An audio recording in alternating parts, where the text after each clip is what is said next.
제가 오늘 이렇게 같이 또 나눌 하나님 말씀은요.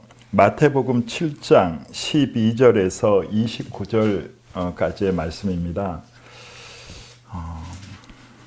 다 찾으셨으면 같이 교독으로 이렇게 하겠습니다.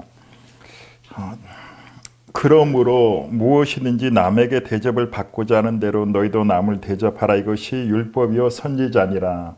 좁음으로 들어가다 멸망으로 인도하는 문은 크고 그 길이 넓어 그리로 들어가는 자가 많고 생명으로 인도하는 문은 좁고 길이 협착하여 찾는 자가 적음이라. 거짓 선지자들을 삼가라. 양의 옷을 입고 너희에게 나오나 속에는 노략질하는 일이라. 그들의 열매로 그들을 알지니 가시나무에서 포도를 또는 엉겅퀴에서 무화과를 따겠느냐. 이와 같이 좋은 나무마다 아름다운 열매를 맺고 못된 나무가 나쁜 열매를 맺나니 좋은 나무가 나쁜 열매를 맺을 수 없고 못된 나무가 아름다운 열매를 맺을 수 없느니라. 아름다운 열매를 맺지 아니하는 나무마다 찢겨 불에 던져지느니라. 이러므로 그들의 열매로 그들을 알리라. 나더러 주여 주여 하는 자마다 다 천국에 들어갈 것이 아니요 다만 하늘에 계신 내 아버지의 뜻대로 하는 자라야 들어가리라. 그날에 많은 사람이 나더러 이르되 주여 주여 우리가 주의 이름으로 선지자 노릇하며 주의 이름으로 귀신을 쫓아내며 주의 이름으로 많은 권능을 행하지 아니하였나이까 하리니 그때 내가 그들에게 밝히 말하되 내가 너희를 도무지 알지 못하니 불법을 행하는 자들아 내게서 떠나가라 하리라. 그러므로 누구든지 나의 이 말을 듣고 행하는 자는 그 집을 반석 위에 지은 지혜로운 사람 같으리니 비가 내리고 창수가 나고 바람이 불어 그 집에 부딪히되 무너지지 아니하나니 이는 주추를 반석 위에 놓은 까닭이요. 나의 이 말을 듣고 행하지 아니하는 자는 그 집을 모래 위에 지은 어리석은 사람 같으리니 비가 내리고 창수가 나고 바람이 불어 그 집에 부딪힘에 무너져 그 무너짐이 심합니다. 예수께서 이 말씀을 마치심에 무리들이 그의 가르치심에 놀라니 이는 그 가르치는 것이 본이 있는 자와 같고 그들의 성의관들과 같지 아니함일러라. 아멘. 네, 반갑습니다.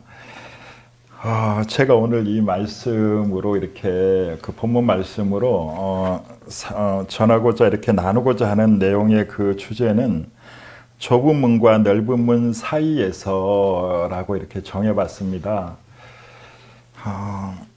사실 이 말씀을 준비하면서 사실 굉장히 좀 무거웠습니다, 마음이. 과연 내가 이 말씀을 전할 자격이나 될 수 있을까? 그러한 어떤 무거움도 있었고요.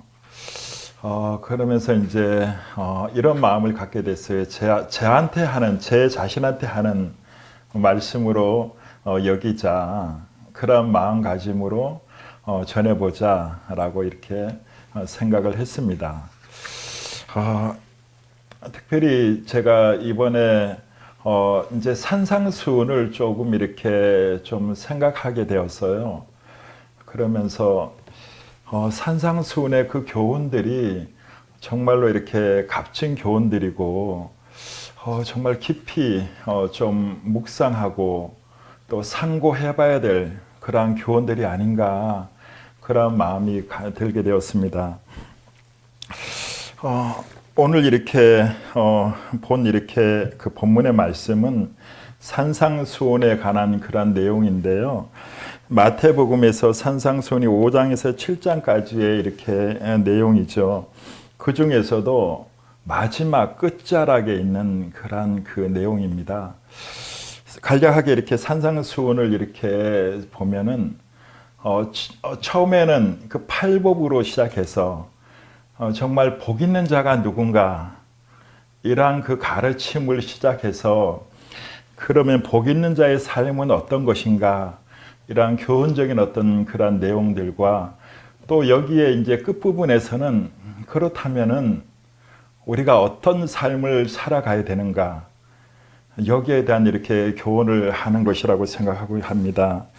그리고 이 산상수훈에 관한 그 내용이 워낙 중요하기 때문에 2000년 교회사를 이렇게 보면은 정말 그 많은 그런 그 믿는 그런 분들이 정말 신실한 분들은 이 가르침의 교훈을 무시할 수 없는, 너무나도 충격적이면서도 너무나도 그 예수님의 그 가르침이기 때문에 도저히 이렇게 외면할 수 없는 그러한 중요한 그러한 위치를 차지하고 있습니다.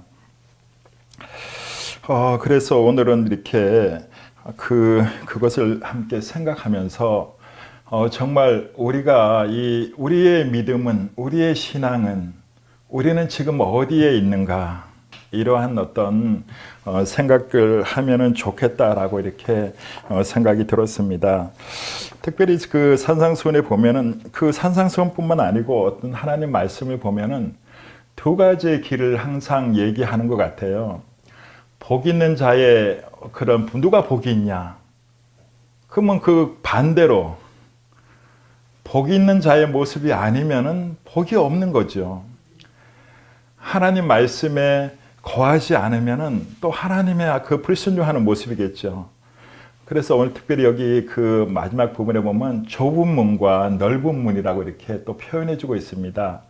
좁은 문은 말 그대로 사람이 들어가고자 하지 않는, 또 들어가기가 어려운 그러한 문을 이렇게 좁은 문으로 이렇게 표현하고 있고요. 근데 그 문이 생명의 문이라고 이렇게 또 표현을 하고 있습니다. 그 반대로 그러면 또 넓은 문은 사람이 누구나 다 들어가는, 보편적으로 가는 그러한 문이고 들어가기도 쉽고, 그렇지만은 그 문은 사망의 문이다라고 이렇게 또 표현을 하고 있어요.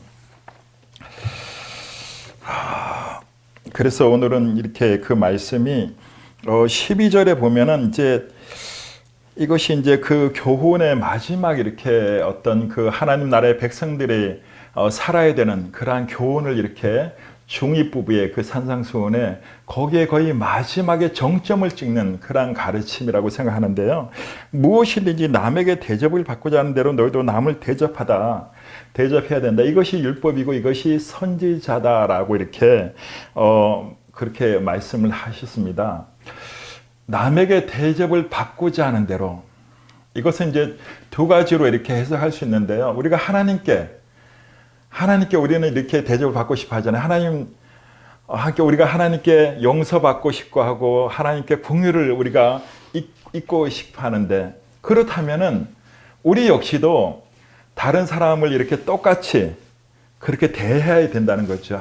용서해야 되고 긍휼히 여겨야 되고 사랑해야 되고, 그런 어떤 가르침이 되고, 또 사람 간의 관계에서도 그렇습니다. 우리가 관계에서 정말 내가 저 상대편의 입장이라면은 나는 어떻게 내가 대접을 받고 싶을까? 이러한 마음으로 그렇게 이렇게 가르침이라 봅니다.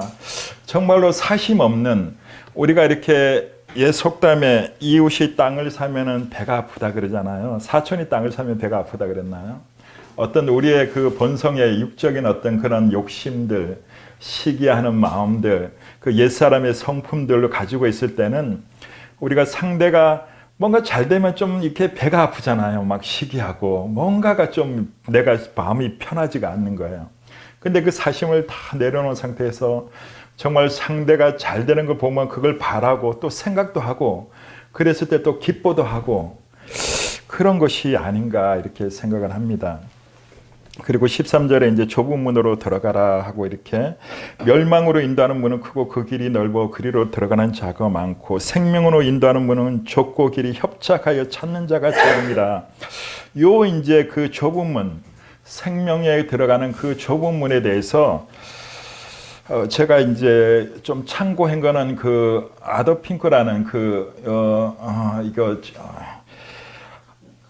산상수훈을 이렇게 강해한 그런 분이 계시더라고요. 그 책을 제가 이렇게 보게 됐는데요. 보니까 이 좁은 문이라는 것이 정말로 너무나도 적은 사람이 들어간다라고 이렇게 해놨더라고요. 성경의 그 가르침들이 길이 좁기 때문에, 협착하기 때문에 찾는 자가 또 적다는 거예요. 그래서 정말 이렇게 주님을 정말 친실하게 따르는 사람들이 적구나. 어느 시대나 마찬가지로 대중이 아닌 그 적은 무리겠구나. 끝까지 쫓는 사람들이 그런 어떤 그 말씀을 이렇게 해놨더라고요. 저도 좀 그런데 좀 이렇게 동의를 하는데요. 안타깝지만 이 좁은 문이기 때문에 많은 사람들이 들어가기를 싫어하는 것 같습니다. 자기를 부인해야 되고 자기의 본성과는 반대되는 정말로 십자가가 그렇죠. 십자가에서 나를 완전히 이렇게 죽음 속에 내려놔야지만 그 십자가를 나의 십자가로 인정하고 날마다 내가 죽은 자라고 고백하면서 성령으로 태어난 새로운 삶, 성령에 의해서 움직이는 그 삶을 그 어떤 하나님의 그 통치함 속에서 살아가는 그 믿음의 삶을 살아가기 때문에 우리가 때때로 그것이 좁은 문이겠구나 생각이 그렇게 하게 되었습니다. 우리가 본성으로 이렇게 살면 쉽잖아요. 내가 하고 싶은 대로 하고 내 가치관, 내 주장대로, 나의 사고대로 내가 지금까지 살아온 그 삶의 나 자기 중심적인 삶을 살아온 것이 그것이 넓은 문이라고 이렇게 생각하는데요. 나를 부인해야 되고 이 좁은 문을 가기 위해서는 성령의 인도를 날마다 따라야 되고 그래서 우리가 또 기도가 필요하고 하나님 의지하는 것이 필요하지 않나 이렇게 생각합니다. 그리고 이제 15절부터는 이제 거짓 선지자를 삼가라는 그러한 가르침이 나오고 있어요. 거짓 선지자들. 이 거짓 선지자들의 특징이 이제 겉하고 속이 틀리다는 거예요. 어떻게 보면은 성화되지 않는 또 이렇게 여러 가지 의미가 있다고 생각해요. 거짓 선지자가 뭐 우리가 기독교가 아닌 다른 어떤 그런 게 타종교 막 그런 게 있잖아요. 뭐 구원이 있다, 막 자기가 메시아다, 막 이런 어떤 대중들 앞에 서갖고 자기를 쫓아야 된다, 내 말을 들어야 된다 그런 사람들이 많이 있잖아요. 그러한 종교도 많고요. 그런 범죄에서도 이렇게 볼 수 있지만 특별히 여기서는 예수님의 말씀을 보면은 그 교회 안에 신앙을 가졌다는 사람들 안에 거짓 선지자가 있다는 거예요. 초대교회도 있었고 구약에도 있었더라고요. 구약에도 보면은 많은 선지자들이 활동이 있었지만은 거짓 선지자들이 있고 그 반면에 참 선지자 있고 항상 참과 거짓이 공존하는 것 같아요. 신앙도.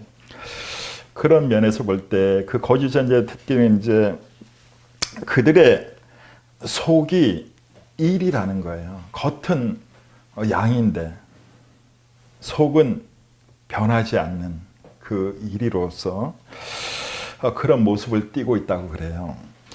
그렇기 때문에 그들은 결코 좋은 열매를 맺을 수가 없다라고 이렇게 말씀하고 있고, 그리고 또 여기 이제 예수님이 말씀한 거는 좋은 열매를 맺지 아니하는 나무마다 찍혀서 결국은 불에 던져진다는 거죠. 그래서 그 행위대로 행하는 대로 갚으신다라는 그 성경의 그 복음의 사도 바울의 그 로마서 보면 하나님은 행한 대로 갚으시는 것이다. 이것이 복음의 그 내용이다라고 이렇게 말씀하시는데 우리가 행한 대로 우리는 받게 된다는 거죠. 하나님은 그 행한 대로 갚으시는 분이라는 거.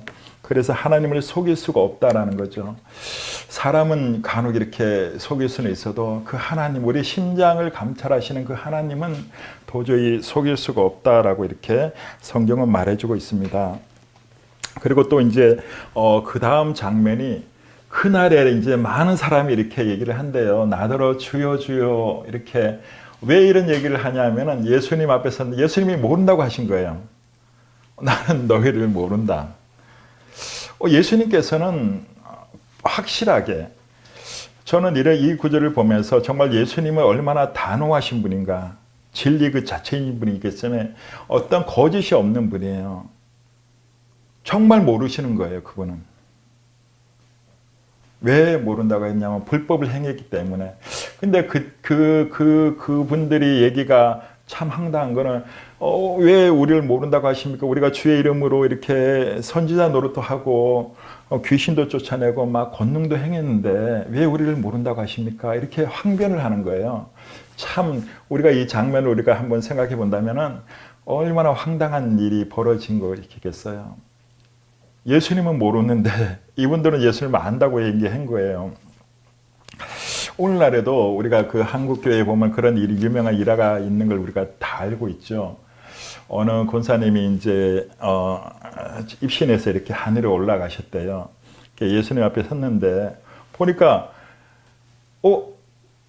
유명한 목사님들이 안 보인대요. 안 보였대. 그래서 예수님, 아니 이분들이 왜 여기 없습니까? 그러니까 예수님이 난 그들을 모른다 그랬다고 이렇게 하신 얘기 있잖아요. 유명한 얘기잖아요. 그런 일화가 있듯이 오히려 그냥 저기 적은 교회에 내가 어떤 나의 종을 내가 안다 그러면 고용순 어떤 그분 뭐 어떤 그런 분을 한번 얘기했다 그래. 병어림인데도 막 충성스럽게 나의 정말 충실한 종이다라고 이렇게 그런 것처럼 예수님이 모른다고 한 게 우리가 너무 아이러니하죠. 우리의 생각과는 틀리다는 거예요. 우리가 볼 때는 진짜 화려하고 대중 앞에 서고 막 설교도 잘하고 막 하나님 말씀 전하고 사람들 많이 모으고 막 복음도 세계적인 어떤 종이라고 이렇게 한다 할지라도 그 하나님께서는 그분들의 심장까지로 감찰하시는 분이고 생각을 아시는 분이신데 그분들이 바른 생각을 갖지 않고 바른 행동을 했지 않았으면 예수님과 상관이 없다는 거죠. 불법을 행한다는 거거든요. 근데 이게 이제 산상수훈의 마지막 부분에서 이 말씀을 이렇게 하신 것은 산상수훈의 그 가르침이 얼마나 중요한가.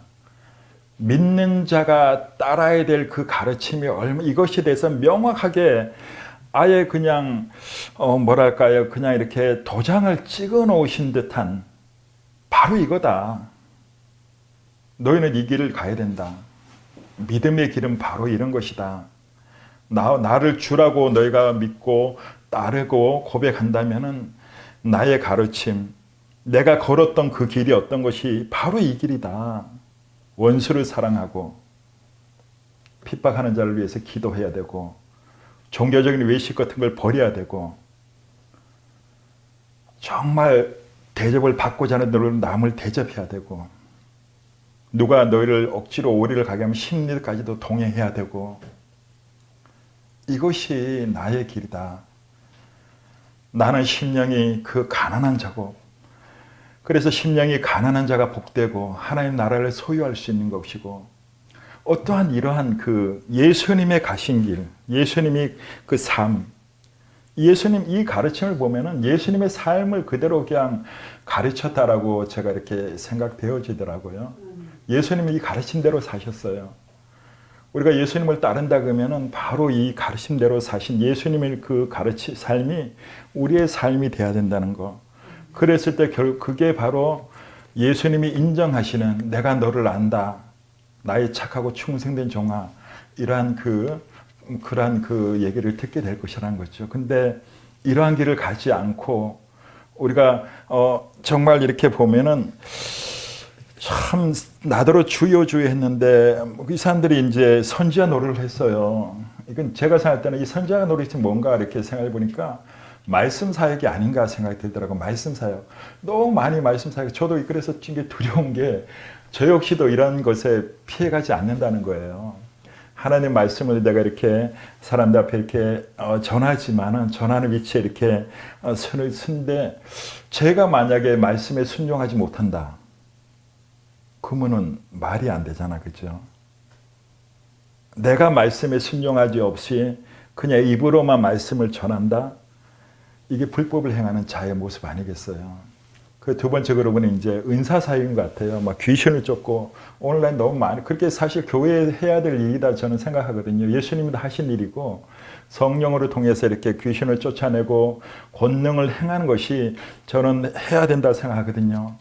그렇지만은 그들 역시도 순종함이 없이는 말씀에 따라 살아감이 없이는 그건 역시도 예수님과 관계가 없는 그러한 삶이라는 거죠.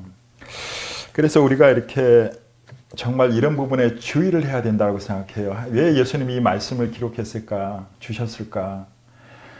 예수님은 정말 우리 자신을 잘 살펴서 너희가 끝까지 바른 길을 가기 위해서 그렇게 이 말씀을 주셨다 생각해요. 저는 이 말씀 앞에는 하나님의 그 예수님의 그 주신 그 말씀 앞에는 우리 모든 삶이 다 이렇게 우리가 들어야 된다 생각해요. 하나도 예의가 없이 어떤 직임을 가졌든 어떤 위치에 있든 동일하게 우리는 듣고 자신을 살피는 것이 지혜로운 자가 아닌가 이렇게 생각을 합니다. 그래서 보면은 또 이렇게 예수님 말씀하시기를 그러므로 누구든지 나의 이 말을 듣고 행하는 자는 그 집을 반석 위에 지은 지혜로운 사람 같으리니 그러면서 지혜로운 사람이 누군가 예수님의 말씀을 듣고 행하는 자가 지혜로운 자다라고 이렇게 말씀합니다. 두 가지의 이렇게 집을 짓는데요. 이렇게 어떤 사람은 이렇게 모래 위에 집을 짓는 신앙의 집이죠. 우리가 그것은 행함 없이 신앙생활하는 그랬을 때 무너지는 집을 짓는 것과 같다라고 이렇게 말씀하고요. 정말 튼튼한 집, 반석 위에 우리가 집을 짓는 사람은 하나님 말씀 가르침에 순종하는 자, 가르침대로 살아가는 자, 이것이 좁은 문으로 들어가는 자고 예수님을 신실하게 따르는 자다라는 겁니다. 그래서 아무쪼록 저와 우리 모두가 정말로 여러 가지 이렇게 저희들의 본성상 이렇게 저희들이 원래 그렇잖아요. 옛 사람이 이렇게 우리가 그러한 그 본성을 이렇게 입고 있기 때문에 늘 이렇게 힘겹지만은 늘 또 자기를 부인하고 날마다 이게 신앙이라는 거 그런 것 같아요. 정말 이게 우리가 육신을 장막을 떠날 때까지 안심할 수가 없는 게 이게 믿음 생활이다라고 생각이 들어요. 늘 자신을 쳐서 복종시켜야 되고 남보다는 내 자신이 먼저 나를 살피는 그런 게 늘 잘 살펴서 정말 우리가 하나님 말씀대로 이렇게 잘 살아서 우리가 예수님 만날 때 그 앞에 설 때에 정말 우리가 예수님 웃는 얼굴로 만나야 되지 않겠습니까? 아멘.